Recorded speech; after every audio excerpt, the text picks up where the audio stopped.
The bitter wind howled across the Montana territory like a wounded animal, cutting through the darkening October sky of 1875. Quinn Nolan hunched lower in his saddle, pulling his worn leather duster tighter around his lean frame as he urged his paint horse forward through the gathering snowstorm. 28 winters had hardened him to the elements, but even he knew this early blizzard could mean death to anyone caught unprepared. The fading daylight barely illuminated the trail ahead when his horse suddenly tossed its head, ears pricking forward.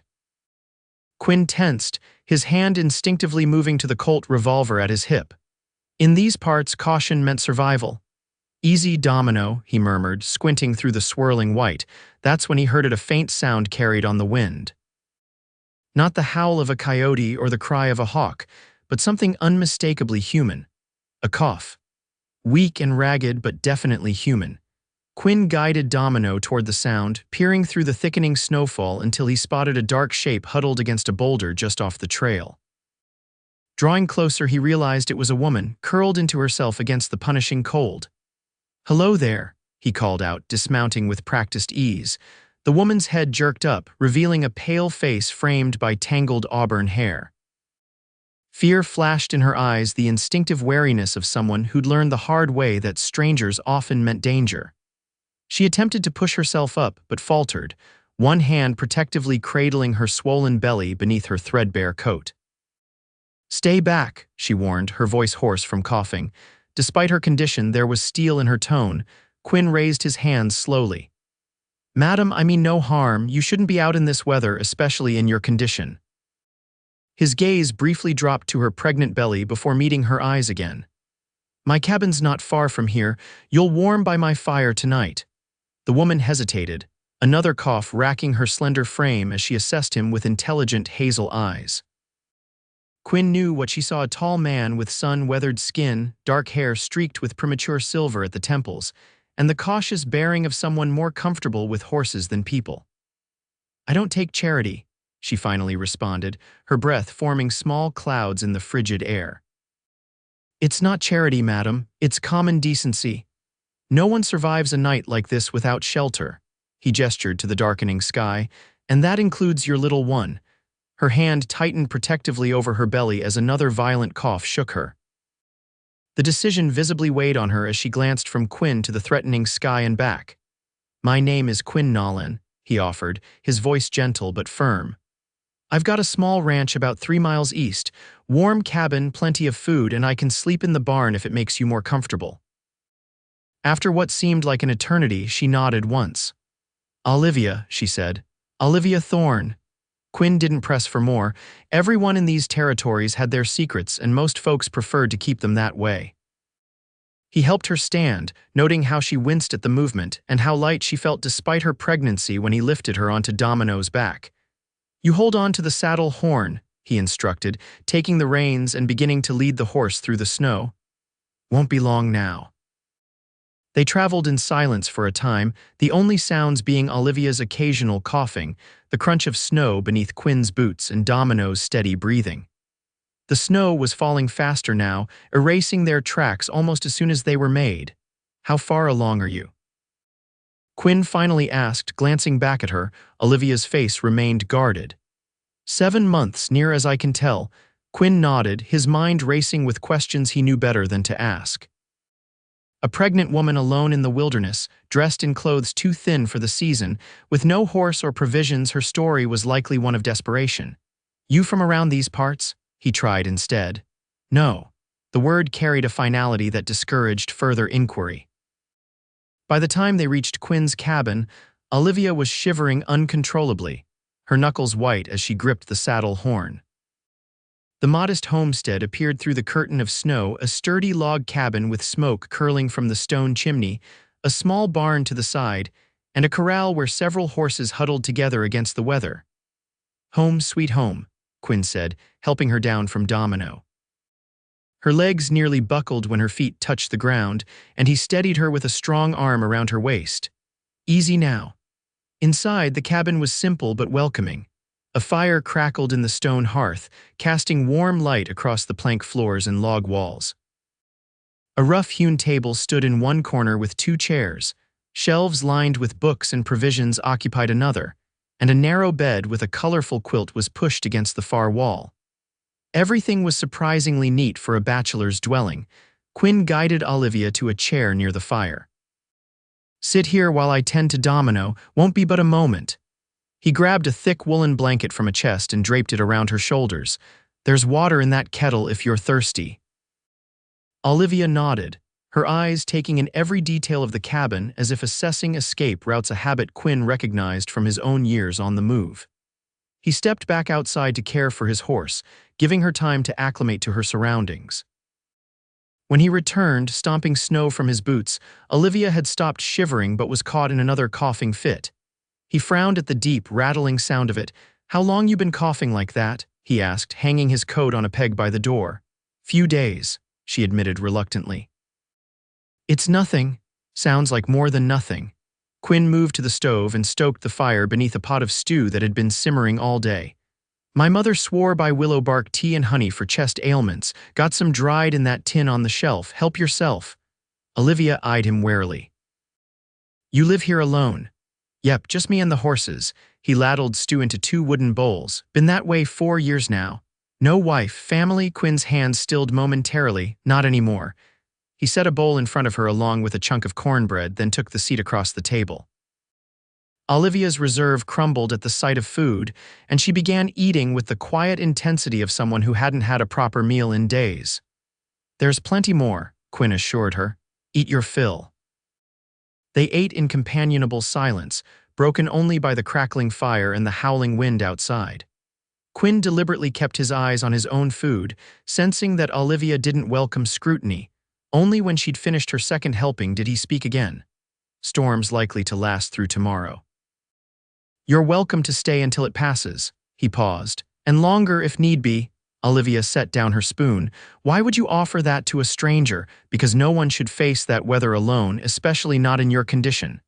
Quinn met her gaze directly. "I don't need to know your story, Miss Thorne, but I know trouble when I see it, and sometimes folks just need a place to catch their breath." "And what do you want in return?" The question held a bitter edge, as if experience had taught her that kindness always came with conditions. Quinn shook his head. "Nothing. I've got more than enough to share, and winter's a lonely time out here. Company would be welcome, but you're free to leave whenever you choose." Disbelief flickered across Olivia's face, followed by wariness and then, surprisingly, a ghost of a smile. "You're an unusual man, Mr. Nolan." "Quinn," he corrected. "And out here, unusual tends to mean still breathing." That earned him another small smile before another coughing fit seized her. This one lasted longer, leaving her gasping for breath. Quinn rose and moved to the chest at the foot of his bed, returning with a small jar. "Rub this on your chest before sleeping. It'll help clear your lungs." Olivia accepted the jar with a nod of thanks. He showed her where she could wash up behind a privacy screen, gave her one of his clean flannel shirts to sleep in, and prepared to head out to the barn. "You don't have to sleep with the horses," Olivia said suddenly. "It's your home, I'll take the floor." Quinn shook his head firmly. "No pregnant woman is sleeping on my floor while there's a perfectly good bed. I've slept in worse places than my barn. Besides, I'll need to check on the animals through the night with this storm." Before she could protest further, he gathered what he needed and headed for the door. "There's a bar for the door if it makes you feel safer," he added. "Get some rest, Miss Thorne." "Olivia," she corrected softly, "and thank you." Quinn nodded once and stepped out into the swirling snow, leaving Olivia alone with her thoughts and the warmth of the first safe haven she'd found in months. The storm raged through the night, piling snow against the cabin walls and howling like a pack of hungry wolves. Quinn checked on his livestock every few hours, ensuring the barn remained secure against the blizzard's fury. In between, he dozed fitfully on a bed of hay, his mind returning repeatedly to the mysterious woman sleeping in his cabin. By morning, the snow had stopped, though heavy clouds promised more to come. Quinn trudged back to the cabin, carrying fresh eggs and milk. He paused at the door, knocking to announce his presence before entering. Olivia was already awake, sitting by the window with one of his books open in her lap. She dressed in her own clothes again, though they looked rumpled and travel-worn. The dark circles under her eyes suggested her night had been as restless as his. "Morning," Quinn greeted her, stomping snow from his boots. "How's the cough?" "Better," she replied, though her voice still held a raspy edge. She set the book aside. He noticed it was his copy of Thoreau's Walden and moved to help him with the supplies. "I can manage," he assured her. "You should rest." "I've been resting." There was a stubborn set to her jaw that he was beginning to recognize. "I'm not an invalid, just pregnant." Quinn raised his hands in surrender. "Fair enough, but pregnancy deserves respect." As they prepared breakfast together, Quinn noticed how Olivia moved with practiced efficiency despite her bulging middle. She clearly knew her way around a kitchen, though she handled his few utensils with care, as if afraid of damaging them. "Been cooking long?" he asked, setting the table. "Since I was tall enough to reach the stove," she answered. A fleeting smile crossed her face. "My father said I could make a feast from scraps by the time I was 12. It was the first personal detail she'd volunteered, and Quinn recognized it as a small gesture of trust. "My mother tried to teach me," he offered in return. "Said no man should depend on a woman to keep from starving. Good thing, too, given how things turned out." Olivia glanced at him curiously but didn't press. They ate breakfast eggs, bacon, and corn mush sweetened with molasses while watching the snow gleam blindingly white in the morning sun. "Roads will be impassable for at least a few days," Quinn observed. "Town's 15 miles south and the trail gets treacherous even in good weather." Olivia nodded, her expression unreadable. "I should help with chores to earn my keep." "There's no need, I insist." Her tone brooked no argument. "I told you I don't take charity." Quinn studied her for a moment, then nodded. "All right, but nothing too strenuous." They fell into a surprisingly comfortable routine over the next few days. Quinn handled the heavier outside work, caring for the livestock, checking his trap lines, bringing in firewood, while Olivia took on indoor tasks. She mended clothing he'd been neglecting, reorganized his pantry more efficiently, and proved to be an exceptional cook, transforming his basic supplies into meals that made him realize how bland his own cooking had been. Her cough improved with rest and the herbal remedies Quinn provided, though it hadn't disappeared entirely. She remained guarded about her past, deflecting personal questions with practiced ease. Quinn respected her privacy, sharing only as much about himself as she did about herself, which meant their conversations largely centered on books, the weather, and the day's tasks. On the fourth day, as they sat before the fire after supper, Olivia finally spoke of what had been weighing on her mind. "The pass to Carson City," she said abruptly. "How long will it be closed?" Quinn looked up from the bridle he was mending. "With snow this early, probably until spring thaw." "April at the earliest." Olivia's face paled. "That can't be right. There must be another way through." "Not one a pregnant woman should attempt." Quinn set aside his work. "Is Carson City where you were headed?" She hesitated, then nodded. "I have connections there. People who can help when the baby comes." Quinn chose his next words carefully. "Your baby will likely arrive before April." Olivia, her hands tightened in her lap. "I know that," she whispered. The unspoken implications hung heavy in the air between them. Quinn had suspected from the beginning that she was running from something or someone, but the reality of her situation was now unavoidable. She would give birth here in this remote corner of the territory, far from whatever help she had hoped to find. "There's a midwife in town," Quinn offered. "Mrs. Calloway delivered half the children in the county, they say." "And what would people think of a strange woman arriving at your cabin, clearly with child and no husband in sight?" Olivia asked bitterly. "I know how small towns work, Quinn. They'd run me out on principle." "You don't know Timber Creek," he countered. "Folks mind their business here. Most have pasts they'd rather not discuss." "Including you," she challenged. Quinn met her gaze steadily. "Including me." Olivia turned to stare into the fire, one hand absently stroking her belly. "I can't stay here indefinitely. It's not right." "Why not? I've got the space, and winter's always easier with two sets of hands." He paused. "The offer stands, Olivia. Stay until spring if you need to, or longer."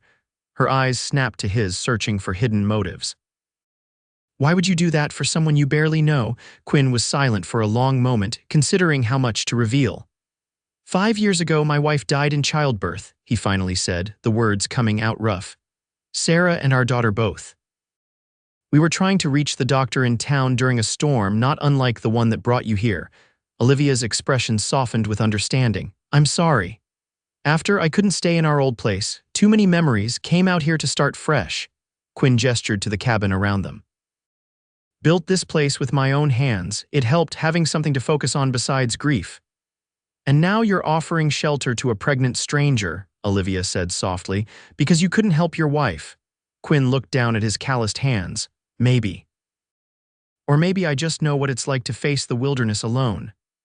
Olivia was quiet for so long that Quinn thought she might have taken offense at his candor, but when he looked up, he saw tears tracking silently down her cheeks. The baby's father is dead, she finally said, her voice barely audible above the crackling fire. Killed in a saloon fight 2 months ago, Quinn remained silent, sensing she needed to speak without interruption. We weren't married. He was a gambler, charming, handsome, completely irresponsible. A bitter smile crossed her face. But he promised we'd get married before the baby came, said he had one last big game that would set us up proper. Quinn could guess the rest. The game didn't go as planned. He accused the wrong man of cheating. Theodore Blacksmith. A businessman with connections. Her voice hardened. After James died, Blacksmith decided I was somehow his property now, said James owed him money and I could work it off in his brothel. Quinn's jaw tightened. He'd heard plenty of similar stories during his time on the frontier. I ran, Olivia continued. Had a friend in Carson City who said she could help me find work as a teacher after the baby comes. I've been traveling by stage when I can afford it, on foot when I can't. How'd you end up off the main trail in that storm? Olivia brushed away her tears with the back of her hand. The stage driver recognized me from a description Blacksmith's men have been circulating. He tried to detain me at the way station, said there was a reward. I slipped out during the night, thought I could make it to the next settlement on foot. The reckless desperation of her escape plan made Quinn's heart ache. No wonder she'd been so wary of his help. This Blacksmith, Quinn said carefully, he's still looking for you, probably. She met his gaze directly. I should have told you sooner. I'm putting you at risk by staying here. Let me worry about that. Quinn's voice was firm. These mountains are my home. No city man's going to find you here unless I allow it. Olivia studied his face as if trying to determine if his confidence was justified. Whatever she saw there must have reassured her because she gave a small nod. Thank you for everything. No need for thanks between friends, Quinn replied simply. Now get some rest, baby needs its strength. That night, as Quinn lay in his bunk in the barn listening to the wind whistle through the rafters, he pondered the strange turn his solitary life had taken. For 4 years, he'd avoided entanglements, focusing on building his small ranch and nursing his grief in private. Now, in the space of a few days, he'd not only welcomed a stranger into his home, but had silently vowed to protect her and her unborn child. The rational part of him recognized the complications this could bring. If this Blacksmith was as connected as Olivia feared, harboring her could bring trouble down on both their heads. But deeper than that caution was a certainty that transcended logic. He couldn't turn her away, not when she needed help most. It wasn't just about failing Sarah years ago, though that wound would never fully heal. It was about Olivia herself, her quiet dignity, her determination to protect her child at all costs, the way she faced her uncertain future with a courage that humbled him. Quinn fell asleep to thoughts of hazel eyes and the first stirrings of feelings he'd believed long buried with his wife. The next morning brought another snowfall, gentler than the blizzard but steady enough to add several more inches to the already considerable accumulation. Quinn found Olivia at the stove when he came in from his morning chores, the cabin filled with the aroma of coffee and frying bacon. "You're up early," he remarked, hanging his coat by the door. "Couldn't sleep," she admitted. "The baby was restless all night." Quinn's eyes went to her belly with newfound concern. "Everything all right, just kicking up a storm," Olivia assured him with a small smile. "Here." Before he could react, she took his hand and placed it against the side of her swollen middle. Quinn froze at the unexpected contact, but then he felt a distinct ripple of movement beneath his palm, followed by what felt like a tiny foot or elbow pressing outward. His breath caught. "That's something," he said, a sense of wonder overtaking his initial awkwardness. "He or she has opinions about everything," Olivia said with a soft laugh, "especially when I'm trying to sleep." She seemed to suddenly realize how intimate the moment was and stepped back, her cheeks flushing. Quinn cleared his throat and moved to pour himself coffee, giving them both a moment to recover. "I was thinking," he said after a few sips, "we should make a trip into town before the next big storm, stock up on supplies, maybe see about getting you some proper winter clothes." Olivia tensed. "I told you what could happen if I'm seen." "Timber Creek's not on any main route," Quinn pointed out. "News travels slow here and strangers are common enough not to raise eyebrows. Besides, we can give folks a simple explanation that doesn't invite questions." "What kind of explanation?" she asked skeptically. Quinn met her eyes steadily. "We could say you're my wife." The word hung in the air between them, laden with implications neither was ready to address. "Just for appearances," he added hastily. "It would explain your presence here, your condition, and why I'm protective of you. No one would think twice about it." Olivia considered this, her practical nature clearly weighing the risks against the necessity. "And if someone from outside comes looking?" "Then you're Quinn Nolan's wife, been so for over a year, and anyone saying different is mistaken." He set down his cup. "Simple stories are easiest to maintain." After a long moment, Olivia nodded. "All right, but I have no wedding ring and these clothes hardly suggest a rancher's wife." "We can handle both in town." Quinn hesitated. "If you're comfortable with the arrangement." "I've faced worse deceptions," Olivia said with a wry smile. "And I suppose there are advantages to being a respectable married woman, even if only in name." They set out for Timber Creek the following day, with Olivia riding Domino and Quinn on his second horse, a sturdy buckskin gelding named Buck. The weather held clear, though the cold was biting. Quinn had improvised better winter clothing for Olivia, lending her a spare coat and wrapping her in blankets for the journey. The small frontier town appeared through the trees after several hours of riding a single main street flanked by wooden buildings, smoke rising from chimneys, and horses hitched outside the general store and saloon. It wasn't much, but to Quinn, who visited only when necessary, it represented civilization. "Remember," he said quietly as they approached, "you're Olivia Nolan now. We met in Helena 2 years ago, married shortly after, and have been at the ranch since. Keep it simple." Olivia nodded, adjusting the scarf that partially obscured her face against the cold. "How much of your real story do people here know?" "Enough," Quinn replied. "They know I was widowed and came here to start over. Most don't pry beyond that." They drew curious glances as they rode down the main street, not suspicious, merely the natural interest of a small town in any change to the usual routine. Quinn helped Olivia dismount outside the general store, his hands lingering supportively at her waist. "Mr. Nolan." The store owner, a portly man with mutton chop whiskers, greeted them as they entered. "Didn't expect to see you before spring thaw." "Early winter calls for early preparations, Mr. Hargrove," Quinn replied easily. He guided Olivia forward with a gentle hand at the small of her back. "I'd like you to meet my wife, Olivia." Hargrove's eyebrows shot up, but to his credit, he recovered quickly. "Well now, didn't know you'd taken a wife, Nolan. Welcome to Timber Creek, Mrs. Nolan." "Thank you," Olivia responded with a polite smile, her hand resting naturally on her belly. "Quinn's told me much about the town."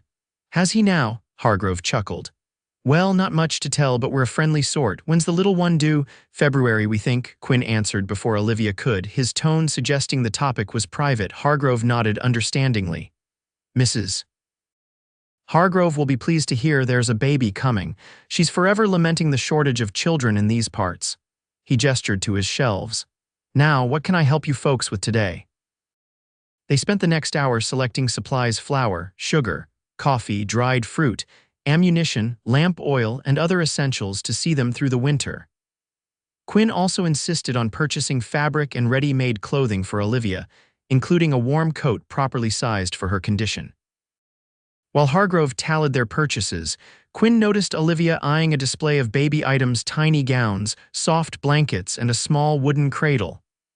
"We'll need those too," he said quietly. Olivia turned to him with surprise. "Quinn, they're expensive and I can make do. Every child deserves a proper welcome," he interrupted gently. "Choose what you like." Their errand at the general store complete, Quinn suggested they visit the small cafe for a hot meal before heading back. As they crossed the street, he noticed Olivia's anxious glances toward the other townspeople. "No one's watching more than is natural," he assured her. Small towns are curious by nature but not suspicious. The cafe was warm and fragrant with the smell of fresh bread and stew. Only a few tables were occupied, mostly by men Quinn recognized as local ranchers and miners. They nodded politely at the couple but returned quickly to their conversations. The proprietress, a stout woman with a kind face, approached their table with a beaming smile. "Quinn Nolan, as I live and breathe, and with a wife, the whole town will be talking by sundown." "Hello, Mrs. Peterson," Quinn greeted her. "This is Olivia. Lovely to meet you, dear." Mrs. Peterson's motherly gaze took in Olivia's condition with approving warmth. About time this one found someone to care for. Been worrying about him rattling around that cabin all alone. Olivia relaxed visibly in the face of the woman's genuine welcome. "It's nice to meet you too. Quinn speaks highly of your cooking." "Does he now?" "Well, let me bring you both something special then. You're eating for two after all." As Mrs. Peterson bustled away, Olivia leaned closer to Quinn. "Everyone seems to accept our story without question." "Told you," Quinn replied. "Folks here mind their business." "Besides," he added with a hint of self-deprecation, "they're probably just relieved I haven't turned into a complete hermit." The meal was indeed special venison stew rich with root vegetables, fresh baked bread, and apple pie still warm from the oven. Quinn watched with satisfaction as Olivia ate heartily, color returning to her cheeks in the warm cafe. "Mrs. Nolan," a new voice interrupted as they were finishing their meal. Quinn looked up to see Mrs. Calloway, the town's midwife, standing beside their table. "Mrs. Calloway," he acknowledged with a nod. "This is Olivia." "I figured as much," the older woman said with a smile. "Word travels fast. May I join you for a moment?" At Olivia's nervous nod, Mrs. Calloway took a seat, her experienced eyes assessing Olivia's condition. "When are you due, dear?" "February," Olivia replied, unconsciously echoing their earlier story. "First child." "Yes," Mrs. Calloway nodded. "That cough concerns me. How long have you had it?" Olivia glanced at Quinn, surprised by the direct question. "A week or so. It's improving." The midwife reached into her bag and withdrew a small packet. "Brew this with honey twice daily. It'll clear those lungs better than willow bark." She turned to Quinn. "And make sure she's getting enough iron. Red meat, liver if she'll eat it, leafy greens when you can get them." "Yes, madam," Quinn agreed, somewhat amused at being instructed on his wife's care. "Good." Mrs. Calloway patted Olivia's hand. "Now, I usually visit expectant mothers regularly, but I understand your place is quite remote. Will you be coming to town for the delivery?" The question highlighted a problem they hadn't fully addressed. Quinn exchanged a look with Olivia before answering. "The weather might not cooperate," he said carefully. "Is there anything we should know, just in case?" Mrs. Calloway's expression grew serious. "I don't like the idea of a first-time mother delivering without experienced help, especially given the history in these parts." Her eyes flickered to Quinn meaningfully. "I understand your concern," Olivia interjected, her voice steady despite the fear Quinn could see in her eyes. "But I'm stronger than I look." The midwife studied her for a moment, then nodded. "Very well, come see me before you leave today. I'll give you instructions and supplies just in case." After Mrs. Calloway departed, Olivia released a shaky breath. "She knows about Sarah, doesn't she?" Quinn nodded grimly. "She was the one they fetched when we couldn't reach the doctor. Came too late." Olivia reached across the table and placed her hand over his, the first time she had initiated such contact. "I'm sorry, Quinn, that must have brought back painful memories." "It's all right." He turned his hand to clasp hers briefly. "But she's right to be concerned. We should prepare for every possibility." Their visit to Mrs. Calloway proved invaluable. The midwife provided detailed instructions for managing labor and delivery, along with clean cloths, special herbs, and stern warnings about signs of danger. She extracted a promise from Quinn to bring Olivia to town at the first opportunity after snowmelt, if not before. The sun was low on the horizon by the time they finished their business in town. Quinn purchased one last item while Olivia waited outside the general store, a simple gold band that he presented to her as they prepared to depart. "To complete the story," he explained as she stared at the ring in his palm. Olivia hesitated only briefly before slipping it onto her finger. "It fits," she said with surprise. "Lucky guess," Quinn replied, though in truth he had noticed the size of her delicate hands over their days together. The ride home was quiet, both lost in their own thoughts about the day's events. The pretense of marriage, though practical, had stirred emotions neither had anticipated. Quinn found himself watching Olivia more closely, noticing the graceful way she handled the horse despite her awkward condition, the determined set of her jaw against the cold, the way firelight from their lantern caught the copper highlights in her hair as darkness fell. When they reached the cabin, Quinn helped her dismount, his hands lingering at her waist longer than strictly necessary. Their eyes met in the lantern light, and for a moment, something unspoken passed between them, a recognition of how easily they had slipped into the roles of husband and wife, and how right it had felt. The moment shattered when Olivia suddenly doubled over, clutching her belly with a gasp of pain. "What is it?" Quinn asked, alarm sharpening his voice. "The baby." "No," she managed through gritted teeth. "Just a cramp from riding too long. Help me inside." Quinn supported her to the cabin, his heart racing with remembered fear. The parallel to Sarah's final day was too close for comfort, though he knew rationally that Olivia's situation was different. Once inside, he settled her on the bed and built up the fire, moving with the efficiency of barely controlled panic. Olivia watched him through pain-narrowed eyes. "Quinn," she finally said. "Stop, I'm fine, it's just overexertion." He halted his frantic activity, forcing himself to take a deep breath. "You're sure?" "Positive." She managed a small smile. "The baby's not coming tonight." Quinn nodded, embarrassed by his overreaction. "I'll make some tea. The kind Mrs. Calloway gave us." As the weeks passed, the pretense they had created in town began to feel less like a deception and more like a comfortable reality. Quinn found himself thinking of Olivia as his wife in quiet moments when he watched her mending by the fire, or caught her humming softly to her belly when she thought he wasn't listening. For her part, Olivia seemed to relax into her role in his home, no longer treating each day as temporary. December arrived with a series of snowstorms that effectively isolated them from town. Quinn maintained a careful watch on Olivia's health, relieved as her cough finally disappeared entirely. Her pregnancy progressed normally according to the guidelines Mrs. Calloway had provided, though her increasing size made movement more difficult. They established evening rituals that both looked forward to, sharing books by the fire, Quinn telling stories of his years as a young rancher, Olivia occasionally offering glimpses into her past as a shopkeeper's daughter in St. Louis. She spoke of her dream to become a teacher, a plan interrupted by her ill-fated romance with the charming gambler James. "I was naive," she admitted one evening as they sat before the fire. "Believed his promises because I wanted to escape my father's plans for me." "What plans?" Quinn asked, whittling a small wooden horse, one of several toy animals he'd been crafting in his spare time. "Marriage to his business partner, a man 3 times my age with wandering hands and 3 previous wives, all conveniently deceased." Olivia shuddered at the memory.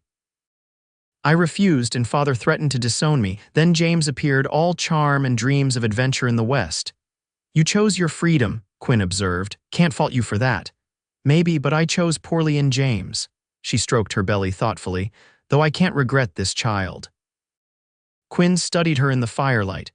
"What will you do after the baby comes and the pass is clear?" The question had hovered unspoken between them for weeks. Now it hung in the air, weighted with implications neither was ready to voice aloud. Olivia looked down at her hands, at the gold band still adorning her finger. "I don't know anymore," she admitted softly. "Carson City seemed the answer when I was desperate and alone, but now—" She didn't finish the thought, but her eyes met his, conveying what words could not. The connection that had grown between them, tentative but undeniable, had changed everything. "You have time to decide," Quinn said, his voice rough with emotion he struggled to control. "You'll always have a place here, Olivia, both of you." Christmas approached, bringing a rare clear day that Quinn used to venture into the forest.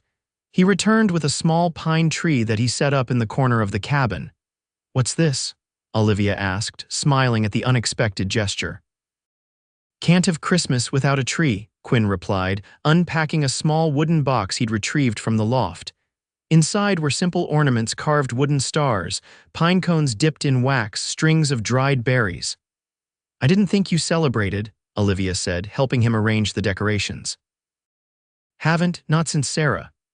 Quinn hung a star near the top. Seemed time to start again. They spent Christmas Eve sharing memories of holidays past. Quinn described the boisterous celebrations of his childhood in Pennsylvania, while Olivia recalled the more formal observances in her father's St. Louis home. As night fell, Quinn presented her with a gift, a handcrafted wooden cradle small enough for a newborn but sturdily built. "Quinn," she breathed, running her fingers over the smooth wood. "It's beautiful. When did you make this?" "Been working on it in the barn," he admitted. "When you were resting."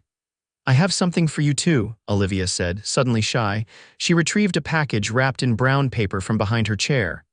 "It's not much." Inside was a knitted scarf in deep blue wool, clearly made from yarn she had unraveled from one of her own garments.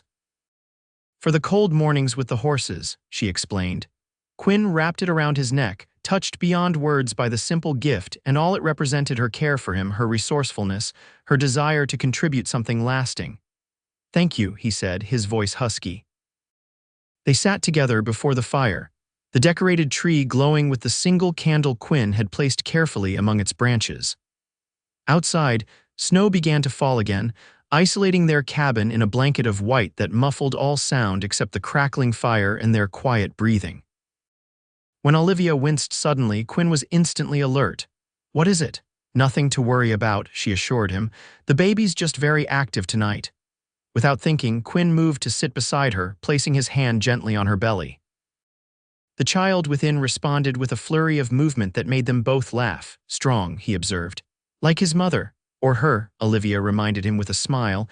"Could be a girl, either way," Quinn said softly. "This child is lucky to have you." Olivia's eyes glistened in the firelight. "And lucky to have you in their life, however that may be." The moment stretched between them, charged with unspoken feelings. Quinn found himself leaning closer, drawn by an irresistible pull toward this woman who had so unexpectedly transformed his solitary existence. Their first kiss was gentle, tentative, a question as much as an answer.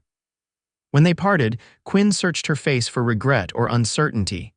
Instead, he found a reflection of his own emotions, hope mingled with lingering traces of fear and grief, but most of all, a cautious joy. "I never expected this," Olivia whispered.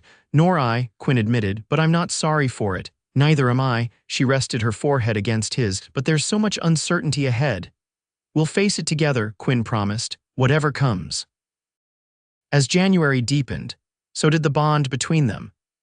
They no longer maintained the pretense of separate sleeping arrangements. Quinn had expanded his bed frame to accommodate them both, and they found comfort in each other's warmth during the coldest nights of winter. Olivia's due date approached with both anticipation and anxiety. Quinn obsessively reviewed Mrs. Calloway's instructions, prepared the cabin for the birth, and ventured into the increasing snowfall to check his trap lines and hunt, determined to keep their larder well stocked. On a brutally cold morning in early February, Quinn woke to find Olivia already up, pacing the cabin floor with one hand pressed to her lower back. "What's wrong?" he asked, instantly alert. "I think it's starting," she said, her voice calm despite the tension in her face. "Been having pains since midnight, getting stronger now." Quinn was on his feet immediately, heart pounding. "I'll heat water. Should I try for town?" "Mrs. Calloway, there's no time," Olivia interrupted, pausing as another contraction seized her. "The baby's coming today, Quinn. We'll have to manage ourselves." The next 12 hours were the longest of Quinn's life. He helped Olivia walk when she needed movement, supported her when the pains grew too intense to stand, and followed Mrs. Calloway's instructions with meticulous care. Throughout it all, Olivia demonstrated a strength that left him in awe, breathing through contractions that would have brought a lesser person to their knees, focusing on the life struggling to enter the world rather than her own pain. As twilight gathered outside, Olivia's labor intensified. Quinn positioned himself as Mrs. Calloway had instructed, trying to project confidence he didn't feel. "I see the head," he told Olivia, his voice steadier than he expected. "You're doing wonderfully, just a little more." With a final, tremendous effort, Olivia brought their child into the world, a daughter with a powerful set of lungs that announced her arrival with indignant wails. Quinn cleaned her tiny body with trembling hands before placing her on Olivia's chest. "A girl," he said, his voice breaking. "We have a daughter." Olivia gazed down at the infant with tears streaming down her face. She's perfect. Oh, Quinn, she's perfect. In that moment, watching Olivia cradle their daughter for in his heart, she was theirs, regardless of blood. Quinn knew with absolute certainty that his solitary life was forever changed, and that he wouldn't have it any other way. "What shall we name her?" he asked, sitting beside them on the bed. Olivia looked up at him, her face radiant despite her exhaustion. "I was thinking, Sarah Elizabeth Nolan, if that's all right with you." Quinn's throat tightened with emotion. "It's more than all right," he managed. "It's perfect." The three of them huddled together on the bed as night fell outside, a new family forged in unlikely circumstances, but bound by something stronger than convention or blood. "I love you," Quinn said simply, the words feeling right in ways he couldn't have imagined months before. Olivia's smile was luminous. "And I love you, both of you." Little Sarah thrived in the remaining weeks of winter, growing stronger each day under the devoted care of her parents. Quinn and Olivia settled into their new roles with a natural ease that belied the unconventional nature of their family. As March brought the first hints of thaw, they discussed their future. The threat of blacksmith still loomed, though it seemed increasingly remote in their mountain sanctuary. "We should make it official," Quinn said one evening as they sat before the fire, Sarah sleeping peacefully in her cradle. "A real marriage, not just the story we told in town." Olivia looked up from her mending, her face serious. "Are you certain?" "Taking on another man's child, a woman with a past that could bring danger, I've never been more certain of anything," Quinn interrupted. "Sarah is my daughter in every way that matters, and you," he took her hand in his. "You brought life back to this cabin and to me. I want to build a future with you, Olivia, a real one." Tears glistened in her eyes. "Then yes. Yes, I will marry you, Quinn Nolan." When spring finally arrived in earnest, they made the journey to town. Quinn, Olivia, and little Sarah bundled snugly against the lingering chill. Their appearance caused a stir, though not for the reasons they might have feared. The townspeople welcomed them warmly, cooing over the baby and congratulating the newlyweds on their beautiful daughter. They met with the circuit preacher who visited Timber Creek monthly and arranged a proper wedding ceremony. Mrs. Calloway examined mother and child, pronouncing both in excellent health and commending Quinn on his handling of the birth. "You've done well," she told him privately. "Both of you. I see healing in your eyes that wasn't there before." The actual wedding was a simple affair, attended by the handful of townsfolk Quinn counted as friends. Olivia wore a new dress of soft blue calico with Sarah in a matching bonnet. Quinn had never seen a more beautiful sight than his bride walking toward him, their daughter in her arms, both bathed in spring sunshine that streamed through the church windows. Their vows, though traditional in wording, carried deeper meaning for the couple who had already weathered so much together. The gold band that had begun as a prop in their deception was joined by a second ring that Quinn had specially ordered from Denver, a symbol of promises made in truth rather than necessity. As summer approached, they received word that Theodore Blacksmith had been arrested in Denver for fraud and other criminal dealings. His empire had crumbled, taking with it any threat to Olivia and Sarah. The news brought a final sense of security to their hard-won happiness. 5 years later, Quinn stood on the porch of their expanded cabin, watching Olivia in the garden with their children Sarah, now a spirited 5-year-old with her mother's auburn hair and hazel eyes, and 3-year-old James Quinn Nolan, who had his father's quiet temperament and watchful gaze. The ranch had prospered under their joint care. Quinn's horse breeding business had gained a reputation throughout the territory, while Olivia had established a small school that served the children of neighboring homesteads as well as their own. "Daddy." Sarah called, running toward him with a wildflower clutched in her small fist. "Look what I found." Quinn scooped her up, marveling as always at how this child, conceived in circumstances he never questioned, had become the center of his world alongside her mother and brother. "It's beautiful just like you," he told her, accepting the slightly crushed blossom.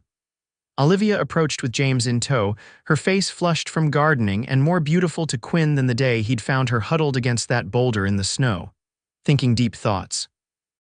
She asked, reaching up to brush a strand of hair from his forehead, The years had added subtle lines around her eyes, marks of laughter rather than hardship. "Just counting blessings," he replied, drawing her close with his free arm. "And thinking how a snowstorm brought me everything I never knew I needed." Olivia smiled, the special smile she reserved only for him. "Who would have thought that you'll warm by my fire tonight would lead to this?" "I'm glad it did," Quinn said simply, looking out over the land they had nurtured together, at the children they were raising, and at the woman who had transformed a cold cabin into a home filled with love. "I'm so very glad it did." The sun set behind the Montana mountains, painting the sky in brilliant golds and reds. In the distance, a coyote called to its mate, a lonely sound that no longer echoed in Quinn's heart. He had found his place in the world, and it was here, with the family that fate and a winter storm had brought him.